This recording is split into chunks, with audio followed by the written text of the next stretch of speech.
Bismillahirrahmanirrahim. Assalamualaikum warahmatullahi wabarakatuh. Sekarang Ustazah mau memberikan lagi pelajaran ke anak-anak, yaitu tentang PAI, yaitu tentang fikih dan al-Islam. Tetapi sebelum dimulai, Ustazah mau tanya dulu kabar anak-anak. Coba Ustazah tanya dulu ya, bagaimana kabarnya hari ini? Alhamdulillah, luar biasa, Allahu Akbar. Hatiku, jiwaku, imanku fresh.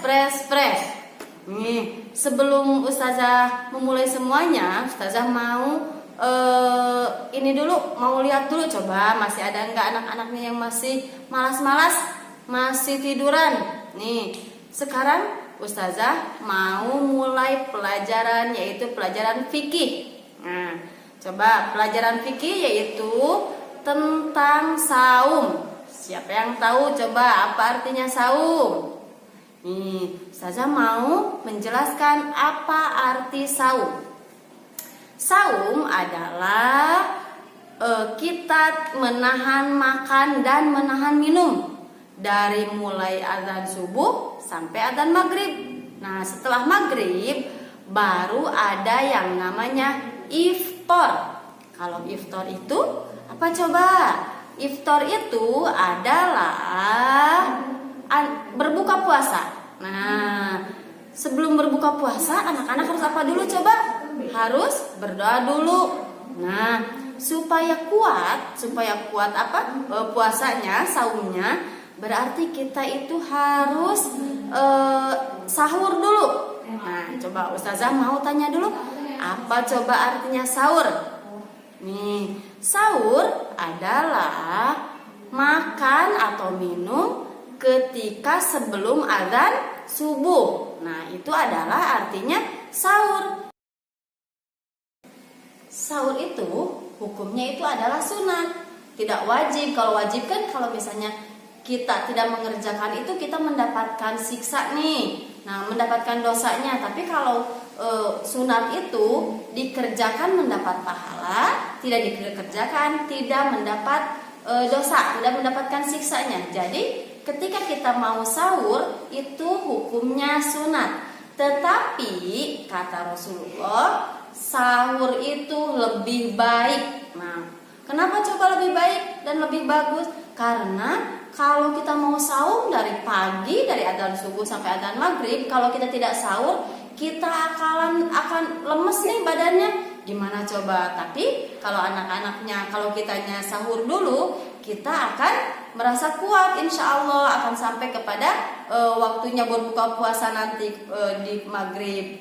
Nih, Ustazah mau cerita yang ada di dalam buku, yaitu tentang Faiz dan Fadil suka berpuasa.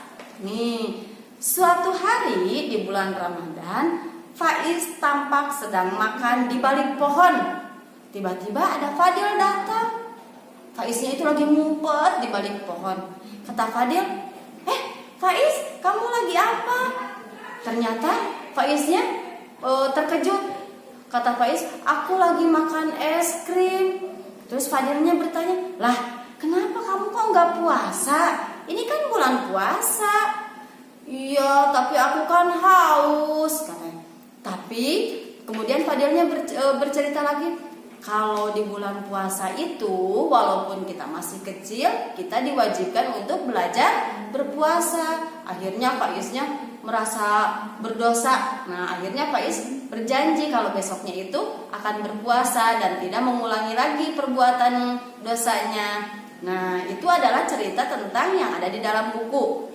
Untuk tugas hari ini adalah anak-anak mengerjakan di halaman 41 dan di halaman 44. Oke? Jangan lupa tugasnya yaitu halaman 41 dan 44. Nanti difoto kemudian di-upload di Google Drive. Oke, untuk pembelajaran fikih hari ini dicukupkan sekian. Terima kasih. Oke, selanjutnya Ustazah akan memberikan pelajaran lagi, yaitu pelajaran selanjutnya yaitu pelajaran al-Islam. Pelajaran al-Islam, Ustazah akan bercerita tentang masa kecil Nabi Daud. Coba masa kecil Nabi Daud. Nih, dulu itu ketika Nabi Daud masih kecil ya, Nabi Daud itu tinggal di sebuah kota. Kotanya itu namanya adalah Baitulahem. Nah, ketika itu di kota itu ada seorang raja. Rajanya sangat jahat sekali. Dia itu suka menindas rakyatnya. Dia itu tidak pernah memberikan keadilan kepada rakyatnya. Itu rajanya itu bernama Raja Jalut. Rakyatnya itu merasa sedih sekali karena mempunyai pemimpin yang sangat tidak adil. Pemimpinnya itu suka membantai rakyatnya, suka menyiksa rakyatnya. Jadi rakyatnya itu merasa sedih. Nah, akhirnya pada suatu hari rakyatnya itu menginginkan kalau si Raja Jalut itu diganti. Jangan sampai ada Raja Jalut lagi di situ. Pengennya Raja Jalutnya itu diusir atau diperangin. Nah, sampai suatu hari di kota yang lain ada lagi raja. Rajanya itu sangat adil sekali. Rajanya itu bagus sekali. Rajanya selalu memberikan keadilan kepada rakyatnya, selalu membela rakyatnya.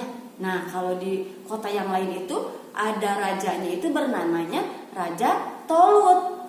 Nah, akhirnya rakyatnya yang di Raja Jalut yang tadi, yang di Baitulahem itu, mereka itu datanglah kepada Raja Tolut yang adil ini. Nah, kemudian rakyatnya itu meminta kepada Raja Tolut itu untuk memerangi si Raja Jalut yang tadi. Kenapa meminta diperangi? Karena Raja Jalutnya itu suka tidak adil kepada rakyatnya. Jadi rakyatnya itu meminta kepada Raja Tolutnya seperti ini. Wahai Raja Tolut, tolonglah kami. Kami itu pengen keadilan. Kami itu tidak mau mempunyai raja yang jahat seperti Raja Jalut. Nah, akhirnya Raja Tolut itu membuat rencana untuk memerangi Raja Jalut yang tadi yang jahat. Nah, di Raja Jalut yang tadi, di rakyatnya itu terdapat seseorang yang dia itu sangat hebat sekali. Dan itu adalah Nabi Daud. Nabi Daudnya itu masih kecil dulu itu. Belum ini nih, Nabi Daudnya itu belum dewasa. Nah, Nabi Daud itu juga termasuk dari keturunan Nabi Ibrahim. Nah, akhirnya pada suatu hari mereka itu menyusun rencana untuk memerangi Raja Jalut. Akhirnya terjadilah peperangan. Dan apa yang terjadi coba? Nabi Daud itu sangat hebat sekali. Nabi Daud itu bisa memerangi Raja Jalut, bisa membunuh Raja Jalut sampai Raja Jalutnya itu kalah.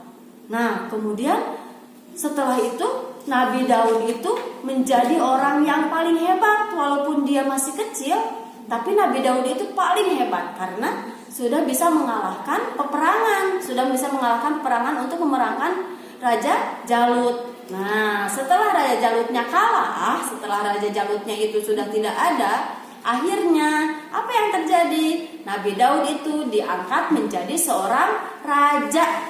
Nah, setelah Nabi Daud itu menjadi raja, Nabi Daud itu selalu berbuat kebaikan. Nabi Daud itu selalu memberikan yang terbaik kepada rakyatnya. Nabi Daud itu selalu membela rakyatnya. Pokoknya Nabi Daud paling hebat. Nah, setelah menjadi raja. Nah, dari cerita itu kita itu memetik ininya, pelajarannya itu adalah satu, yaitu kita itu harus selalu berbuat baik kepada siapa aja. Nah, berbuat baiknya itu, Ustazah, aku mah gak mau itu sama teman akunya suka jahat, suka jahilin aku.